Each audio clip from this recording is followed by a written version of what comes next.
Bueno, entonces bienvenidos a todos. El Señor sea derramando de su bendición esta noche.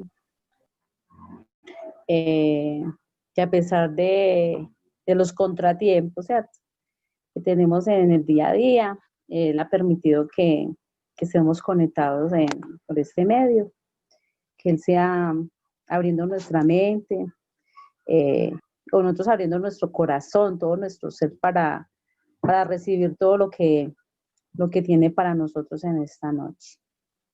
Entonces vamos a orar.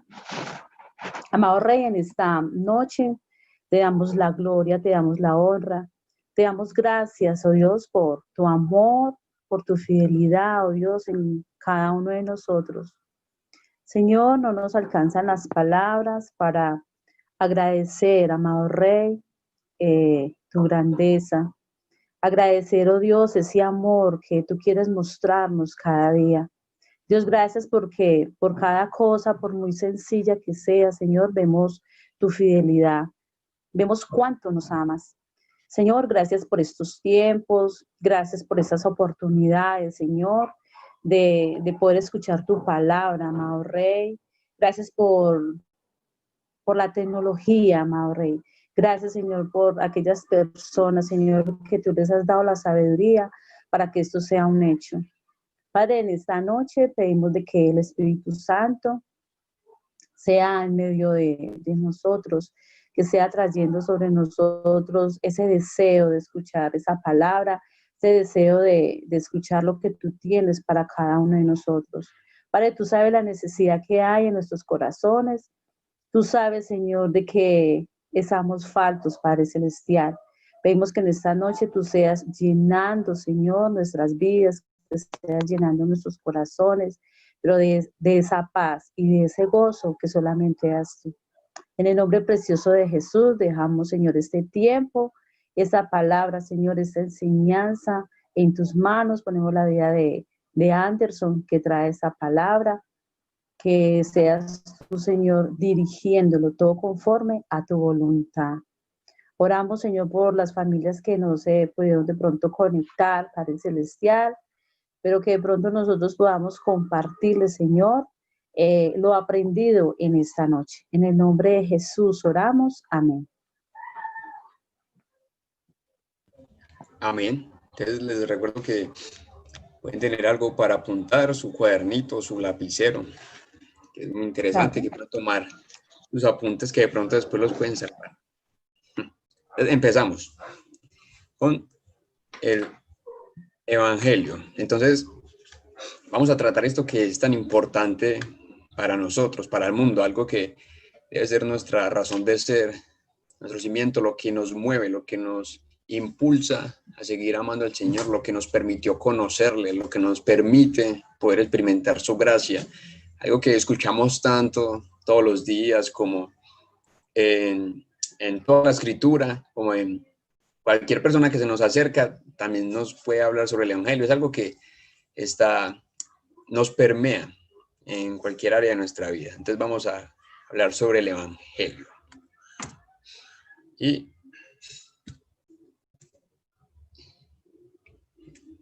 listo, ahora, el Evangelio.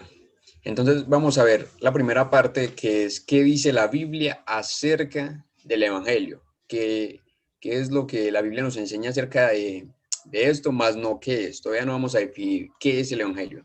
Entonces empezamos con la definición de la palabra Evangelio, que viene del latín, y creo que también del griego, que significa buena noticia. Entonces, como pueden ver ahí, es evangelio, que no lo pronuncio bien, eu significa bueno o buena, y angelion es mensaje o noticia. Entonces, de aquí se compone la palabra buena noticia.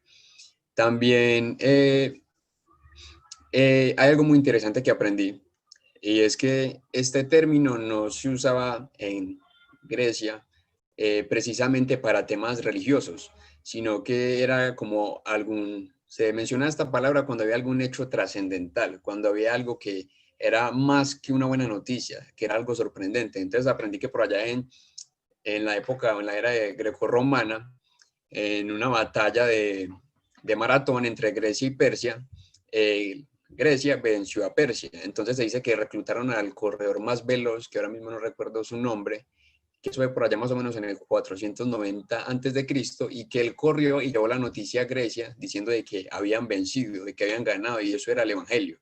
Y como vemos ahí, no se utilizaba precisamente solo para temas espirituales, si se puede decir así. También tenemos que la Biblia nos dice que el evangelio es una, eh, es una noticia que es diferente de los demás. O sea, tenemos buenas noticias a diario, se podría decir, el nacimiento de un bebé, también tenemos algún título universitario, algún título de bachiller, no sé, alguien que se haya recuperado de un estado crítico de salud, que nos hayan aumentado el sueldo en el trabajo, pero estas verdades o esta buena noticia del evangelio es superior a las demás, está a otro nivel. ¿Y por qué? Entonces podemos ver aquí que 4 características del evangelio que lo hacen estar aún más allá de cualquier otra buena noticia. Y tenemos la primera, la pueden ver en la pantalla, que dice: el evangelio tiene poder.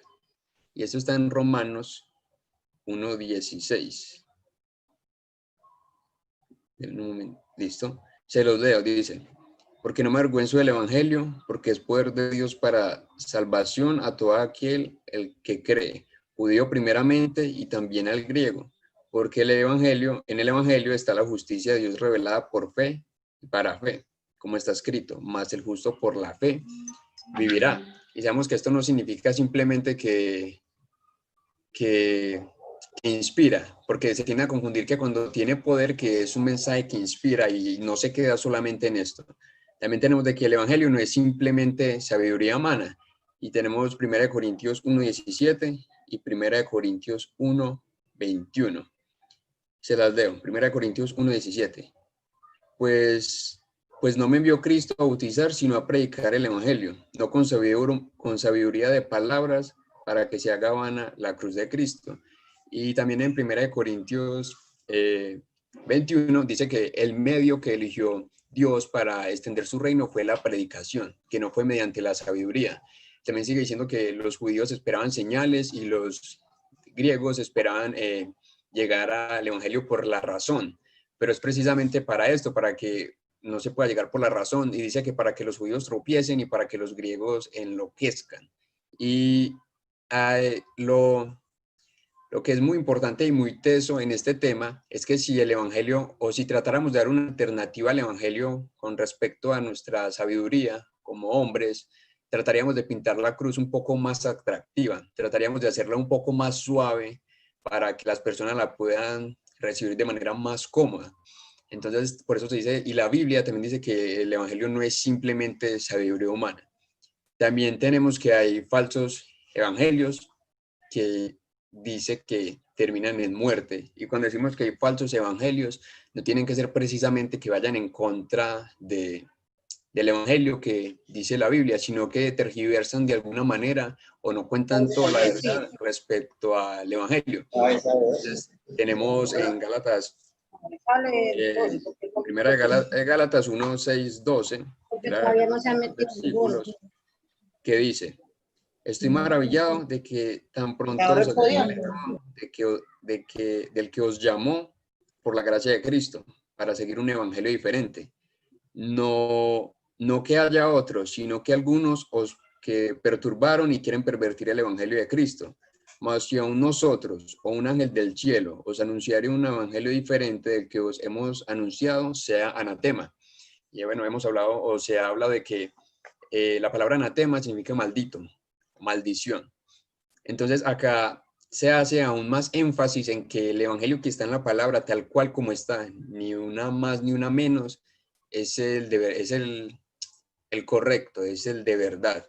Y cuando se dice que evangelios falsos, también lo que se tiende a llamar evangelio de prosperidad, de que Dios va a hacer que mi vida prospere, de que me va a sanar, de que todo va a estar bien. También está el hecho de creer de que Dios me va a llevar por una vida perfecta donde nunca voy a tener dificultades, o donde Dios me va a hacer prosperar en lo que yo quiera, en lo que a mí me apetezca. Y también otro aspecto que vemos en la Biblia acerca del Evangelio es que el Evangelio exige una respuesta correcta. Y esa está en Primera de Pedro 4:17, que se las voy a leer.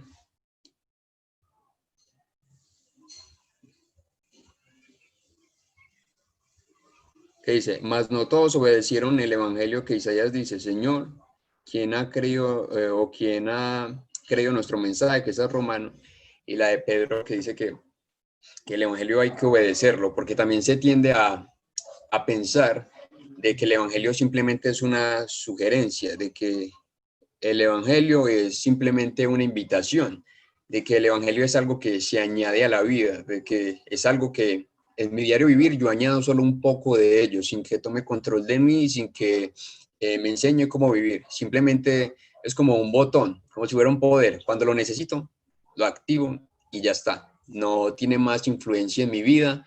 Y el hecho de que no es una sugerencia, ese es el impacto que tiene este después de escucharlo, de recibirlo, porque es precisamente voy a decir la cita, en Juan 15:22, donde se dice que ahora que Jesús vino no hay excusa para no llegar a la luz, y que el hecho de no llegar a la luz sabiendo que Él vino será lo que nos va a condenar, por decirlo así, será por lo que nos va a condenar. Y también se dice que no es una simple invitación, por lo mismo, por la cita que hemos mencionado, porque es algo mucho más trascendental que simplemente invitar a alguien a venir y que la respuesta pueda ser un sí o un no. Cuando hablamos de una invitación, se refiere simplemente a la intención, y sabemos que no es algo sencillo, no es algo que simplemente se pueda rechazar y no habrán consecuencias después de. También de que el Evangelio es el anuncio, como pueden ver en pantalla, es el anuncio de un hecho histórico, es el anuncio de lo que Dios hizo en Cristo para salvar a los hombres del pecado, y que el Evangelio es el gozoso mensaje de Dios que nos lleva a salvación. Te recordemos que esto es lo que dice la Biblia acerca del Evangelio, que nos puede dar una idea de a qué se refiere, de que es una buena noticia, de que el Evangelio como mensaje tiene poder que lo diferencia de otras buenas noticias, de que no es simplemente sabiduría humana, es más trascendental que nosotros, de que este mensaje puede ser tergiversado, y hay muchos mensajes en base a este que se han tergiversado, y que esto exige una respuesta, que una vez el mensaje llegue, exige que la persona a la que le llegue tome una respuesta, y de que esto es un hecho histórico. Nos habla la Biblia acerca del Evangelio, algo que marcó la historia de la humanidad. Ahora vamos a ver qué dice la Biblia que es el Evangelio. Entonces vamos a leer este pasaje de 1 Corintios 15 del 1 al 5, que es una declaración clara sobre el Evangelio y tres aspectos que resaltamos de este. Entonces les leo, dice: además os declaro, hermanos, el Evangelio que os he predicado, por el cual también recibisteis, en el cual también perseveráis, por el cual asimismo retenéis la palabra que os he predicado, sois salvos, si no creísteis en vano. Porque primeramente os he enseñado lo que asimismo recibí, que Cristo murió por nuestros pecados, conforme a las Escrituras, y que fue sepultado y que resucitó al tercer día, conforme a las Escrituras, y que apareció a Cefas y después a los 12. Entonces, esto es un versículo que puede sacar de duda cuando alguien se puede preguntar qué es el Evangelio, a dónde puede encontrar en un pasaje, el contenido del Evangelio de manera explícita. Entonces, acá hay tres aspectos a resaltar sobre este texto. Entonces, tenemos el primero, de que Cristo murió y que Cristo resucitó. Este aspecto es tan importante que inclusive Pablo llega a decir de que si Cristo no resucitó, vana es nuestra fe, que si Cristo no resucitó, nosotros no estamos haciendo nada, que ahora sí tienen la razón cuando nos llaman locos. El segundo es que Cristo murió por nuestros pecados, porque otra pregunta puede ser: ¿por qué murió? ¿Cuál fue la razón? ¿Qué necesidad había para que Él viniera a morir? Y el tercero es que somos salvos si recibimos y nos aferramos al Evangelio. Entonces, en este pasaje podemos ver ahí en el versículo 2 que dice explícitamente que asimismo por el que recibimos y por el que retenemos la palabra que nos han predicado somos salvos. también hace referencia de manera explícita de que esta es la manera, porque también en los falsos evangelios se llega a decir que hay otros caminos para llegar a la salvación, pero acá dice que es por la palabra que nos han predicado. Y como vimos anteriormente, solo hay una. También dice que enseña explícitamente de que Él murió por nuestros pecados, de que Él resucitó y de que, y resucitó también físicamente. Y vamos a desmenuzar un poquito más lo que tratan estos versículos. Entonces, empezamos con Dios, el papel de Dios en estos versículos que hemos leído, porque recordemos que el Evangelio es algo que se trata a lo largo de la historia. No es algo que sencillamente se trata simplemente en estos versículos o se trata en ciertos pasajes de la Biblia. Entonces Dios, que es el que creó los cielos y la tierra, creó a la humanidad para que le adorara y estuviera en comunión con él. Entonces, puesto que Dios es el creador, sobre todo él tiene derecho sobre todo lo que existe. Dice que la creación debe tenerle respeto y o sea, lo más claro de esto es como los padres con los hijos. El hijo debe tenerle respeto al padre y así mismo sucede con las naciones, con la creación, de que debe haber un respeto a este Dios que nos creó y que simplemente Dios no nos creó con la intención de que nos sometiéramos a Él y que no hiciéramos nada más, sino que era un Dios que buscaba relacionarse con nosotros, un Dios que buscaba que nosotros tuviéramos comunión con Él y resaltamos estas características de Dios, de que Dios es santo, de que Dios es poderoso, de que es paciente, es justo, es sabio, es perfecto, que Él es el que da el verdadero amor y que no tiene absolutamente nada que ver con el pecado. De hecho, la Biblia dice puntualmente de que Él aborrece el pecado. También tenemos el papel del hombre, de que el hombre se ha rebelado contra Dios y se ha convertido en esclavo del pecado. Como resultado, permanece bajo la santa ira y el juicio de Dios. Entonces, una de las preguntas acá con respecto al papel del hombre es de qué se salva el hombre, porque sabemos que en la historia del Evangelio, como la estamos viendo, Dios no tiene nada que ver con el pecado y en el principio nosotros teníamos una relación correcta con Él. Podríamos estar en su presencia sin ningún problema, pero una vez que el hombre se ha rebelado contra Dios, una vez que el hombre decide obedecer a sus impulsos, a sus deseos en vez de a Dios, queda bajo la ira de Dios. Y esto es muy importante porque una de las razones por las cuales el hombre se pregunta de qué debo ser salvo, la respuesta más rápida de las personas es de ir al infierno. Yo voy al evangelio porque yo no quiero ir al infierno. Y eso es como lo que más se escucha o lo que más mueve cuando hay otras cosas más importantes que esto. Cuando hay unos aspectos que son necesarios tener en cuenta, más que simplemente ir porque no quiero ir al infierno, cuando no son las intenciones correctas. Entonces se dice que quedamos esclavos al pecado. Y se dice que cuando Adán se rebeló contra Dios, abrió el mundo al pecado, que a su vez resultó en la muerte. Como sabemos, las escrituras dicen que el pecado lleva a la muerte, que no hay otro resultado detrás de seguir a este. Se dice que Adán siguió el pecado, decidió servir al pecado y que Dios entregó a Adán. Y en consecuencia, el resto de la humanidad, y ahí estamos incluidos todos nosotros, quedó expuesta al pecado, quedó expuesta a su naturaleza pecaminosa. Y la otra es que estamos bajo la ira de Dios y estamos en un tiempo en el que hay un juicio venidero. Y dice que debido al pecado de los seres humanos, la ira de Dios ahora recae sobre todas las personas, puesto que Dios es santo y justo, odia el pecado y está enojado con aquellos que se rebelan contra él. Y por su justa ira contra el pecado, Dios finalmente no permitirá que el pecado quede impune.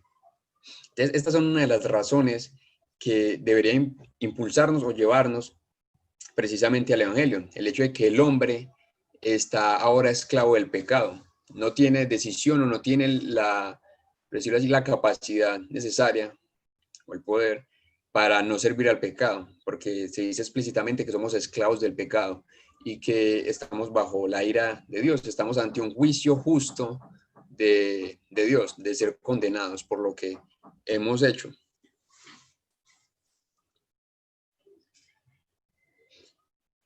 Y bueno, vamos a seguir. También entra Jesús. Vamos a ver como los papeles y ya después vamos a entrelazarlo todo para tenerlo un poco más claro de lo que estamos hablando. Entonces tenemos a Jesús, el Hijo de Dios, que murió en la cruz y fue levantado entre los muertos y ahora se presenta como el Señor que puede salvar a aquellos que se arrepienten y condenar a los que se rebelan. Y es precisamente lo que hemos leído en Juan 15:22. Entonces, el Evangelio y la salvación, es decir, toda la historia de la Biblia encuentran su punto culminante en la persona y la obra del Señor Jesucristo. En su misericordia y gracia, Dios prometió hacer un camino para que la humanidad se reconcilie con Él. Entonces, aunque todas estas cosas que hemos mencionado antes del hombre que se rebeló, de que no quiso obedecer o servir a Dios y que lo busca por fines propios, de no ser condenado y nada más, acá es donde entra Jesús, porque también las escrituras dicen explícitamente que para el hombre es imposible ser salvo, pero también dice que para lo que el hombre es posible, para Dios es posible. Entonces acá tenemos una de las características de Jesús explícitas para comprender un poco más el Evangelio, y es que Jesús se hizo hombre, que murió en la cruz en lugar de los pecadores. ¿Y cuál es el mío? Físicamente de la tumba, triunfando sobre los poderes del pecado, Satanás y la muerte. Dios el Padre exaltó a Jesús a su diestra como el Señor del cielo y la tierra, que Él regresará para juzgar a los vivos y a los muertos y establecerá el reino de Dios sobre la tierra. Entonces, teniendo estas cosas claras, vamos a entrelazar un poco las tres. Me devuelvo sobre Dios y el papel del hombre. Entonces, nosotros hemos tenido mucho contacto con esta historia, ya que seamos creyentes o no, sobre cómo el hombre se ha desviado del plan perfecto que tenía Dios, o cómo se ha desviado de lo que Él tenía en el principio para nosotros, como aún teniendo todo el mundo a su disposición, demuestra que no es suficiente para Él, de que Él quiere más, y precisamente eso es lo que lo lleva a desviarse o a desobedecer lo que Dios le había dicho, no comer de este fruto, y las intenciones que hay detrás de esto son aún más grandes. Entonces, como les decía al principio, pues la relación entre Dios y hombre estaba correcta, estaba bien, hasta que el hombre decidió alejarse y somos expulsados de la presencia de Dios. Y en Efesios 2, todo ese capítulo, dice explícitamente cómo queda la condición del hombre, cómo quedamos expuestos al pecado. Y como Dios es justo y perfecto, no hay ninguna comunión entre nosotros y Él. Y algo muy clave que dice las Escrituras es que nadie buscaba a Dios, no había ni uno bueno que decidiera arrepentirse, de reconocer lo que había hecho y de seguir al Padre, porque aún desde el principio, desde ese pecado cometido allá en la presencia de Dios en el Edén, el hombre no reconoció su responsabilidad, no reconoció el hecho de que pecó, sino que culpó a Eva y Eva a la serpiente. Entonces, en todo este proceso se demuestra cómo el hombre es incapaz de volver a Dios, cómo en sus esfuerzos por volver al Padre, de obedecer los mandamientos y hacer todo lo que Él dice, el hombre es incapaz. Todo el Antiguo Testamento queda demostrado que el hombre es incapaz de acercarse a Dios por sus fuerzas, y que mientras más intenta acercarse, más falla, más peca, no puede mantenerse en esa santidad. Y también es muy curioso cómo en el Antiguo Testamento, para acercarse a la presencia de Dios, tenían que purificarse, tenían que hacer todo un proceso para poder acercarse a su santidad. Porque decía que si éramos impuros y entramos en su presencia, moríamos. Para entender un poco cómo era de teso esto de la santidad de Él. Entonces, en medio de este contexto donde todo parece una mala noticia realmente, donde estamos apartados del Padre y no podemos hacer absolutamente nada para volver a Él, entra Jesús, que es Dios mismo, rescatándonos y volviéndonos a una relación correcta con Él. Hemos dicho de que el santo juicio de Él es justo, porque nosotros hemos pecado. Él no está haciendo una acusación sin criterio, no está haciendo una acusación solo por hacerlo, sino que es justo a la hora de hacerlo. Y como Dios es justo y como leímos anteriormente, Él no puede permitir de que el pecado quede impune, de que simplemente bueno, pecamos y ya, no hay ninguna consecuencia detrás de esto. Entonces, aquí es donde entra Jesús, nuestro amado tan lindo Jesús. Dice que Él mismo fue quien cargó nuestros pecados. Él se hizo hombre, se despojó de su trono y no escatimó absolutamente nada. Vino aquí a habitar entre nosotros, fue uno de nosotros, pero de manera increíble, y algo que se espera de Dios que es perfecto, es que nunca pecó, no tuvo ningún pecado, y aunque tuvo tentaciones, que ojo, acá hay algo que hay que aclarar, aunque se dice que él pasó por todas las tentaciones, no quiere decir de que pasó por nuestras mismas tentaciones, porque él era un hombre perfecto, con una conciencia limpia, y nosotros no. No podemos decir que porque nosotros tenemos la tentación de robar o de matar, que Jesús también tuvo eso, ¿no? Él tenía otro tipo de tentaciones respecto a lo que él era, pero se dice que también las tuvo, que también tuvo pruebas, pero aún así él pudo vivir una vida recta, una vida justa a los ojos del Padre, y lo que hizo fue comprar o pagar, saldar esa deuda que teníamos con Dios, por decirlo así. Nos rescató, llevó nuestro pecado en su cuerpo, fue humillado por todos nosotros como humanidad.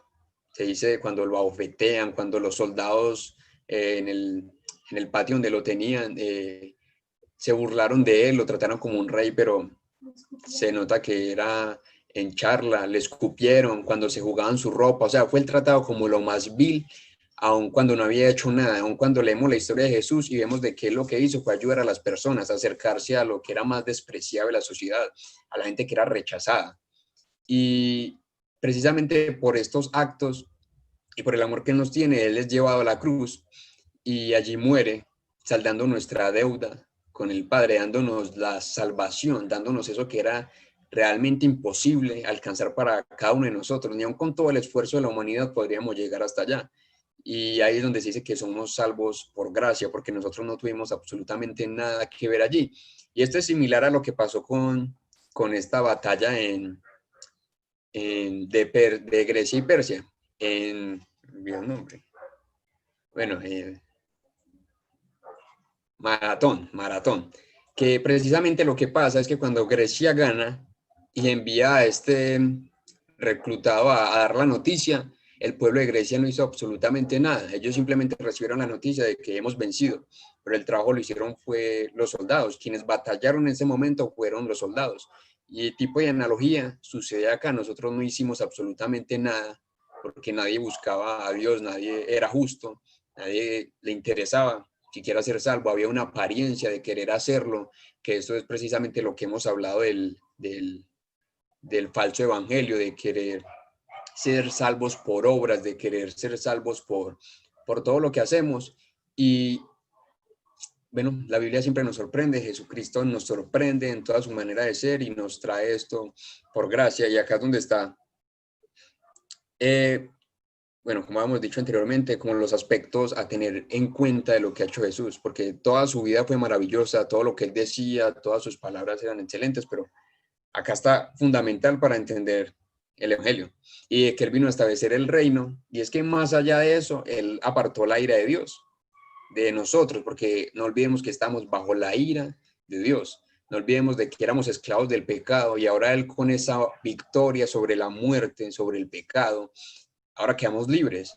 Las escrituras dicen de que ya no estamos obligados a obedecer el pecado, de acuerdo, tenemos el poder y la capacidad para vencer la tentación gracias a lo que Él ha hecho, pero con una condición antes de eso, que es la que vamos a ver, que es la que sigue, y es la respuesta.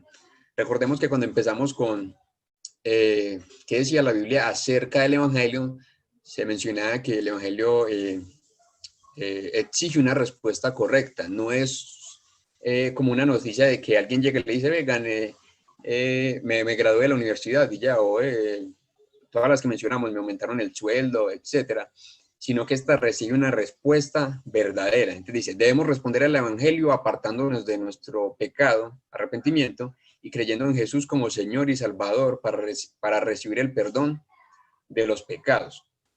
Entonces vamos a leer esto que está acá antes de responder como tal la pregunta. En este tiempo, antes de que Jesús regrese a la tierra, porque sabemos que Él va a volver, dice en la Escritura que Él va a volver a establecer su reino, y a los que han creído en Él, llevárselo al lugar al que Él nos puede preparar morada. Porque otra de las falsas ideas, por decirlo así, del Evangelio es creer que este mundo va a ser mejor, cuando se dice en la palabra de manera clara de que nosotros somos peregrinos aquí, de que nosotros no pertenecemos a este lugar. Entonces dice que Dios ofrece la salvación a aquellos que se arrepienten de sus pecados y crean en Jesús. También de que Dios perdona nuestros pecados, y esto significa de que Él cancela la deuda de nuestros pecados contra sí mismo y nos da su Espíritu Santo para renovar y transformar nuestras vidas. Esta salvación es un regalo de gracia que nunca podríamos ganar o merecer. Y acá es precisamente donde llega la respuesta, de que nosotros, o el impacto que hace el Evangelio en nosotros, es que debe llevarnos a un arrepentimiento de lo que hemos hecho, del pecado, porque recordemos que por naturaleza quedamos con el pecado, y de tener fe para creer en la obra que ha hecho Jesús. También de que Dios ordena, es que cuando creemos en el Evangelio, Dios ordena que debemos de tener una devoción de un corazón sincero, de una vida que se niega a sí misma y que siga a Cristo. Y esto es precisamente lo que dice Jesús: los que quieran seguirme, que deben negarse a sí mismos, tomar su cruz cada día. Y el consuelo de todo esto es que la gracia de Dios capacita a los que creen su mensaje para vivir una vida que agrada a Dios, y nos da la dulce seguridad de que somos suyos, de que somos sus hijos. Y lo interesante de aquí, esta fe, es que nosotros creemos en lo que Él ha hecho, pero para poner un ejemplo sería como en Martín Lutero, por decirlo así. Nosotros podemos decir que Martín Lutero ahora está vivo, que creemos que él vivió, aunque ahora no lo está, y eso podría ser una postura de fe, pero creemos que él vivió debido a la evidencia histórica que él hay, pero con Jesús es completamente diferente. Nosotros creemos en que él vivió, porque también está registrado en la historia, pero creemos también en lo que él decía que era y en lo que él decía que hará.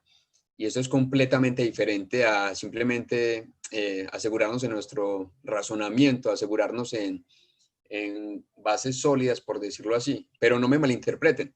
Cuando hablamos de fe, no hablamos de creer a la nada, de creer a algo sin razón, de creer algo a lo loco. Y eso es precisamente una postura que se llama fideísmo, si no lo olvido, que dice que la fe es una fe ciega, que es como un salto al vacío, de que nosotros creemos en Jesús porque sí, pero no tenemos razón de ser, y así no es, porque conforme leemos las escrituras, Él nos da la seguridad y nos demuestra de que Él sí existió, de que Jesús era quien decía ser, y de que lo que sucede y lo que está escrito en la Biblia está sucediendo y sucederá.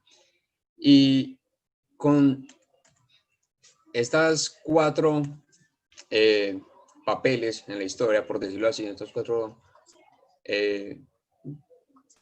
conceptos, se puede explicar en el Evangelio. Esta es una de las herramientas, una de las maneras de poder presentar el Evangelio de forma clara. Pues obviamente, resumiendo un poco los conceptos y yendo más al grano, porque es que ahora sí que, bueno, nosotros conocemos esta verdad y somos conscientes de que esto debe llevar a un verdadero arrepentimiento, y que el Evangelio va a ser meollo en nuestros corazones, de que va a transformar nuestras vidas. Esto es lo que hace este mensaje que sea trascendental, que no simplemente lo escuchamos y seguimos nuestras vidas como si nada. Entonces, ¿qué debería generar el Evangelio en nosotros? ¿Qué es a lo que nos debería llevar? Bueno, antes de esto, ¿cómo, cómo reacciona una persona o nosotros, aún porque es importante que estemos recordándonos constantemente esta verdad al escuchar el Evangelio? Porque no podemos olvidar que tiene poder, no podemos olvidar que es algo que se sale de nuestras manos en cuanto a sabiduría, y no podemos olvidar de que eso exige una respuesta de nosotros, no una respuesta que se tomó hace 3 años y no se toma ahora, no una respuesta que se tomó, no sé, cualquier día y no se tiene ahora. Y bueno, seguimos. ¿Qué es lo que hace que esta noticia sea buena? Porque no olvidemos que el Evangelio es buena noticia. Y es que Dios ha prometido que podemos obtener los beneficios de lo que Jesucristo ha hecho. Entonces acá tenemos un poquito, porque realmente son muchos, de los beneficios, por decirlo así, que obtenemos al creer y al arrepentirnos de nuestra manera de vivir.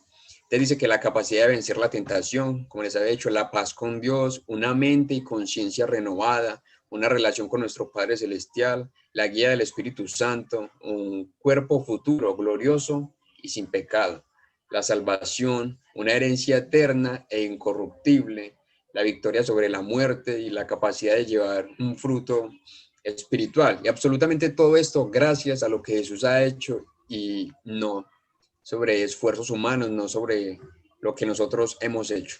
Y es bonito, es maravilloso cuando uno ve todo lo que Jesús nos ofrece, todo lo que Él nos da por su amor y por su gracia.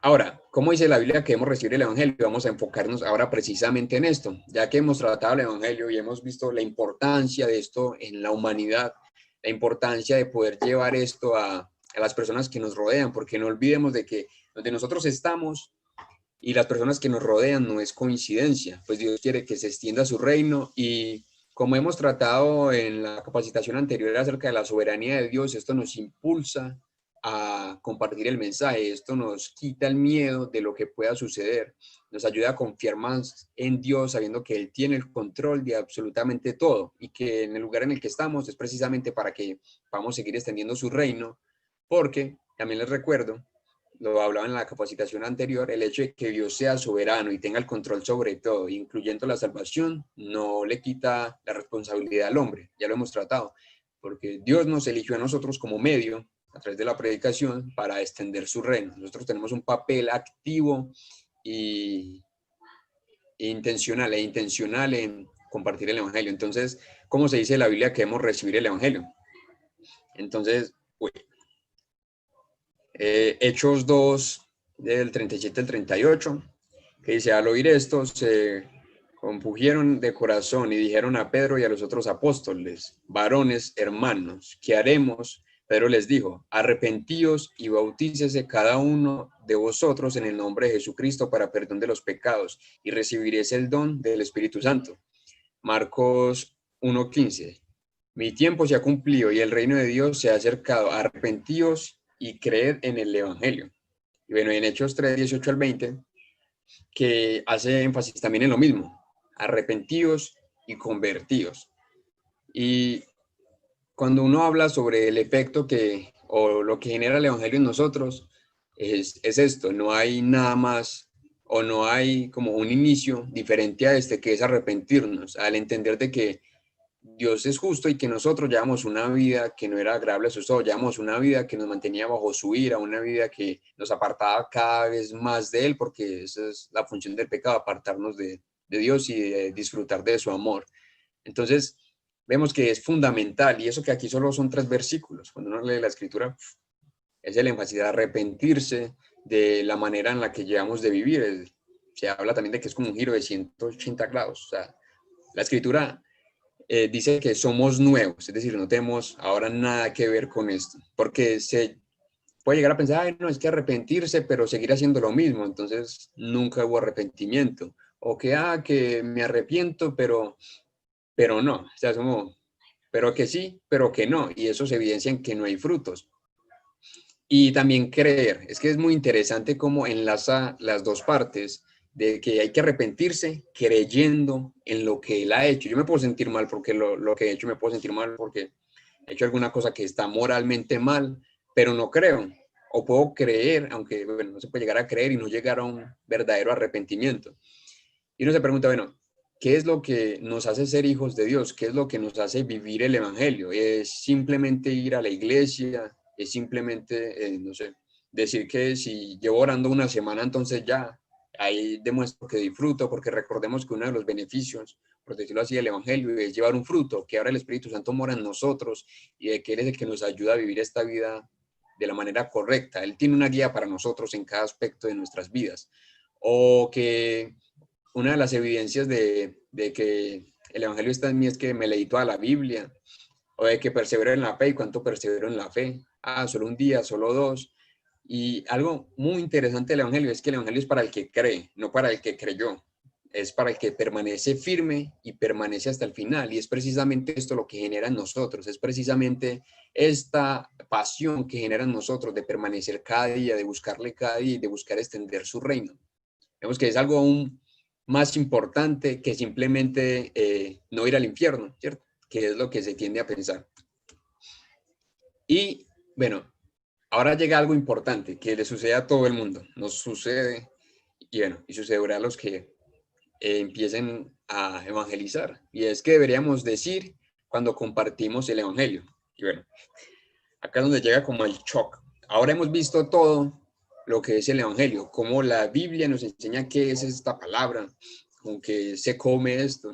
Vemos cómo las escrituras nos explican también qué es el evangelio. Vemos la historia de nosotros en la Biblia, desde el principio hasta el final. Y ahora la pregunta es, bueno, ¿cómo debo decírselo a los demás? ¿Cómo debo compartirlo? ¿Qué llego y le digo? Y bueno, cuando comunicamos el evangelio a alguien, queremos intentar dejar a esa persona con una mejor comprensión del evangelio, no dejarla más confundida. Y quizás quede con dudas. Obviamente eso es una verdad que no se mastica de uno, no es una verdad que se asimile en el instante, pero lo que buscamos es que puedan entender lo mejor posible, de que puedan tener algo a lo que aferrarse, que pueda quedar expuesta la verdad del evangelio con sus vidas. Y algo o una analogía que se podría hacer es, por ejemplo, imagínense en un plato, usted va a un restaurante, ¿cierto? Y va a pedir una comida y resulta que ahí están todos los ingredientes, pero están mal acomodados, no están cocinados, pero el dueño del restaurante le puede decir, ahí están los ingredientes. Yo le iba a hacer esta sopa, esta carne, esto, ahí están los ingredientes, pero no están de la manera adecuada. Y eso puede llegar a suceder cuando se comparte el evangelio. O no estoy diciendo que esté mal, sino que esto nos ayuda a mejorar y a poder capacitarnos cada vez más para dar el evangelio de manera más clara y más precisa. Porque entonces, si solamente llegamos y decimos que Jesús murió por nuestros pecados y que resucitó de la tumba, entonces habremos comunicado las buenas nuevas, claro, eso es verdad. Hemos proclamado el evangelio, pero aún falta algo más para que puedan entender el mensaje. Y el oyente y la persona que escucha podrá decirse, bueno, ¿y de qué soy salvo? Y bueno, ¿y por qué murió? ¿Cuáles pecados? ¿Qué pecados tengo yo? ¿Cierto? Y qué significa, o sea, qué debo hacer yo después de escuchar el mensaje. ¿Cuál es mi papel ahí? Yo cómo pego en esa historia. Y es importante que cuando hablemos con las personas acerca del evangelio, lo hagamos de manera sencilla, de manera práctica. Y esto que les acabo de explicar era una de esas estrategias para explicar el evangelio. Y hay muchas. Un papelito, redes, pero eso lo veremos más adelante. Y bueno, antes de terminar, recordar que todo esto que hemos visto y todo esto que aún seguimos aprendiendo, porque el evangelio no es simplemente para el nuevo, el evangelio no es simplemente para el que no cree, porque aún el evangelio sigue siendo parte fundamental en nosotros, es nuestra razón de ser, es lo que nos mueve y no podemos tomar esta verdad a la ligera, no podemos tomar esta verdad de que, bueno, la escucho hoy y ya es suficiente, porque esto es lo que nos da vida, esto es lo que nos acerca al Padre y de alguna manera u otra esto nos impulsa a que las demás personas puedan conocer esto, como hemos tratado el tema de la soberanía anteriormente y estas verdades que estamos tratando el día de hoy. Vemos cómo Dios siempre enfatiza en querer tener una relación correcta con nosotros y una relación correcta no se lleva simplemente por moralidad, no se lleva por obligación, sino que se lleva por pasión y es precisamente esto lo que genera el evangelio en nosotros. Y es que el tema es extenso y es muy bonito cuando uno lo lee y se siente renovado, se siente fortalecido al ver esa muestra de amor que las escrituras dicen que aún antes de formarnos y crear la tierra ya nos amaba. Muy, muy teso. Y bueno, les regalo este versículo de Gálatas 2:16 que resume de alguna manera u otra todo lo que hemos tratado. Que sin embargo, sabiendo que el hombre no es justificado por las obras de la ley, sino mediante la fe en Cristo Jesús, también nosotros hemos creído en Cristo Jesús, para que seamos justificados por la fe en Cristo, y no por las obras de la ley, puesto que por las obras de la ley nadie será justificado. Ahí no puede estar más claro, que es por gracia, es por la fe en Él, y recuerden cómo hemos definido fe, no es una fe ciega, no es una fe vacía, no es una fe sin fundamentos, requiere que nosotros creamos en el Evangelio, requiere que nosotros confiemos totalmente del Evangelio. y que nos arrepintamos de nuestra manera de vivir. Y esa es la manera en la que demostraremos que tenemos o que el fruto del Espíritu Santo está en nosotros. Y descansar en que el trabajo o el gran evangelista es Dios. Él fue el que inició la obra. Y no quiere decir de que si nosotros la terminamos, entonces por eso vamos a ganar la salvación. Inclusive también se puede llegar a pensar de que simplemente lo buscamos a Él por perdón de pecados, de que simplemente lo buscamos a Él porque estoy mal y quiero sentirme bien. Esas razones no son las más, por decirlo así, concretas o las mejores para llegar, porque como hemos visto, la ira está bajo los que no creen y están bajo la dirección del pecado, por decirlo de alguna manera u otra. Entonces eso ha sido todo, espero que hayan tomado nota, fue breve, digo yo, para lo importante que es este tema.